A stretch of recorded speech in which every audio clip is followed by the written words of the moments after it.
Let's cut to the chase. Does flirting actually work? Psychologists would say very much so.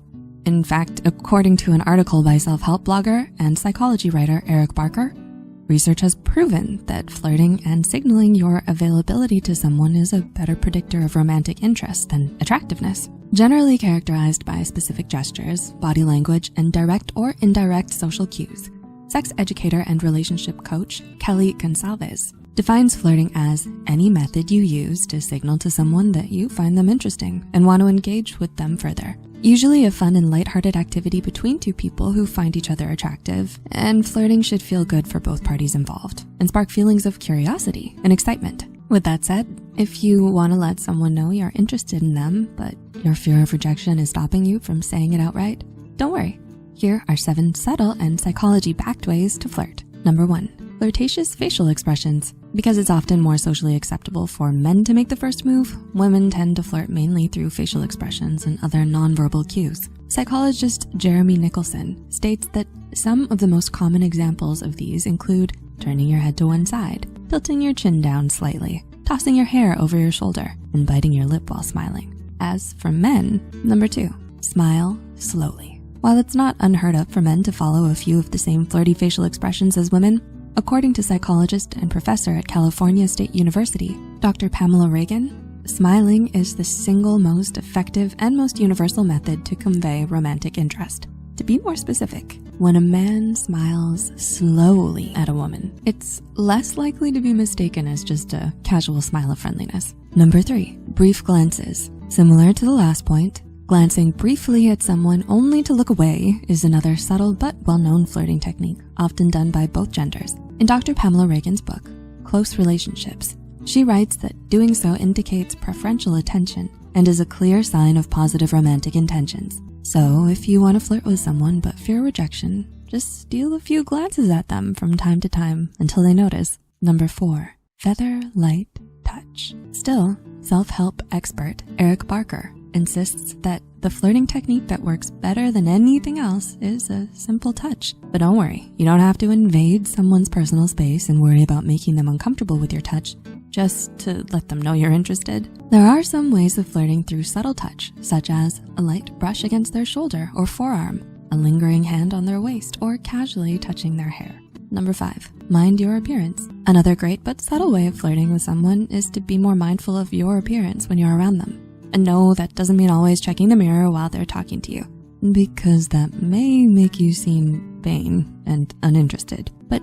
simply making a bit of extra effort to look nice for them and yourself. Think a fine hairstyle or some nice new clothes. Psychologist Jeremy Nicholson categorizes this as a physical way of flirting, along with practicing attractive body language and using touch to build attraction, like what we talked about earlier. Number 6, tickle their funny bone. Speaking of the different flirting styles, another one is the playful flirting style, wherein the goal is more about having fun than trying to start a relationship. In an article from Psychology Today, Dr. Nicholson stated that playful flirts know how to keep people interested by showing off their fun-spirited personality and great sense of humor. So if all else fails, you can always try your luck tickling the other person's funny bone. Always try to make them laugh and finding ways to have fun with them, to let them know your true feelings. Number 7, be more yourself. Finally, but perhaps most importantly, as cliche as it sounds, being your authentic self with someone you like is a great way to flirt with them.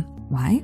Well, according to dating coach Clara Artswager, thinking, okay, how do I flirt better? Think this is the very thing that kills our ability to have that kind of interaction. Instead, she suggests that we approach flirting by being more ourselves and feeling more at ease with ourselves around the person we like. And with this, we'll come to a winning sense of confidence that can draw people in and make them more interested in you. In summary, successful flirting starts with a friendly and inviting approach, engaging conversations, social interactions, and a mutual physical and emotional attraction towards one another. Still, psychologists and relationship experts such as Artswager do maintain that because flirting is so personal, there is no single foolproof way that will work for everybody on everybody. So aside from following these empirically based tips, it's also important that you work on being more at ease with yourself and around the person you like. Have fun when you flirt, try to make some sparks fly, and see where it goes from there. Be sure to let us know some of your own personal ways to subtly flirt in the comments down below.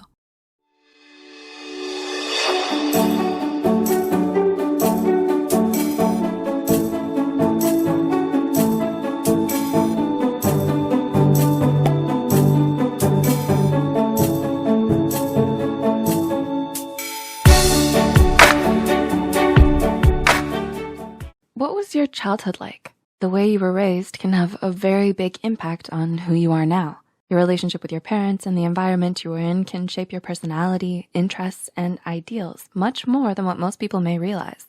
Harmful behaviors and phrases used by your parents when you were growing up can impact your mental well-being and affect how you view your other relationships when you're older. It may even strain your relationship with them down the line.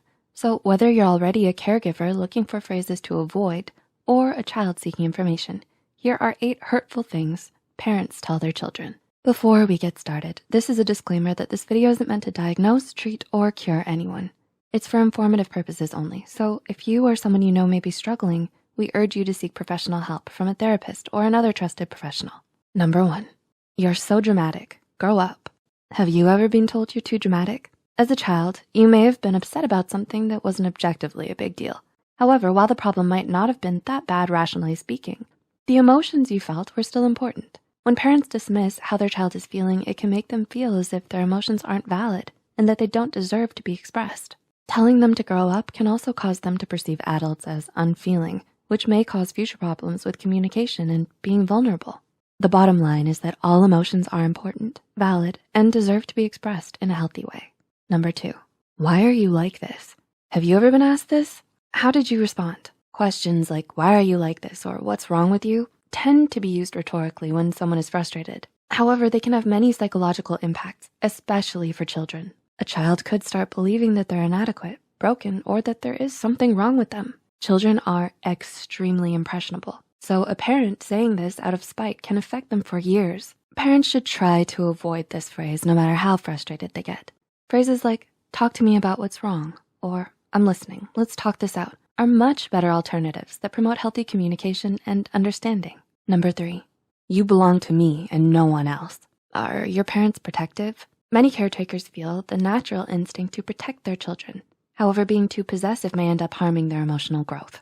When parents don't let their children explore the world and experience new things, they can become over-reliant on the guidance that won't always be there. Telling them this can also suggest the idea that love is about control and ownership. In reality, people aren't objects and they deserve to grow and mature at their own pace. Number 4, as long as I'm feeding and clothing you, you'll follow my rules. Have your parents ever guilt-tripped you by using this phrase? While many parents use it to motivate children to do simple chores like cooking and cleaning, it can have some unintended consequences. For example, it could make a child feel like a burden or that they always have to live the way their parents want them to, which may lead to feelings of frustration and resentment. Moreover, they may feel as if they're in debt to their parents and make important decisions based upon family expectations and not upon their own wants and needs. While children should acknowledge everything their parents do for them, it's also important to realize that parental love and support isn't something to hold over their heads. Number 5, you're too thin or overweight. Do your parents make small comments about your weight whenever you eat? While it may not sound like a big deal, it perpetuates body shaming ideas and our society's fixation on fitting and following a certain beauty standard. Always mentioning someone's weight may also promote an unhealthy relationship with food, as they may feel they're eating too much or that eating is a chore. While it's important to ensure your child is eating healthy, making comments about their weight or body shape may only drag them down. Instead, you may wanna focus on promoting a balanced diet with everything in moderation. Number 6, I wish you were more like. Do your parents compare you with siblings, cousins, and seemingly anyone even semi-close to your age? When parents constantly wish their children were different, it can become detrimental to their children's self-esteem and cause them to constantly overexert themselves. Their children may always feel as if they have to compete with everyone, which may lead to burnout, exhaustion, and jealousy. Number 7, that's the way I was raised and I turned out fine. Have you ever objected to a decision your parents made only to be shut down by this response? Many caretakers, both subconsciously and consciously, mimic the way they were raised, but this can become a problem when they're unwilling to listen to their children's problems and ideas. This closed-minded mentality closes communication lines and makes children feel as if their emotions and ideas are not important. Instead, caretakers may wanna try recognizing that parenting isn't a one-size-fits-all kind of thing. It's ever-changing, so what may have worked for them may not apply to everyone. And number 8, you were an accident. While it's true, some parents have unplanned children. Telling a child this can leave them with long-term emotional scars. This is especially the case if they're at a young age. A child could feel unwanted or like a burden, which could affect them throughout their entire lives. Adding "I love you anyway" doesn't really help either. Kids wanna be loved unconditionally, So if you're a parent wanting to tell your child about their conception, you may want to try to wait until they're older, or to phrase it differently. Have you heard any of these phrases before? If so, which ones? How did it affect you? Let us know in the comments below. If you found this video helpful, be sure to like, subscribe, and share this video with those who might benefit from it. Thanks for watching, and we'll see you in the next one.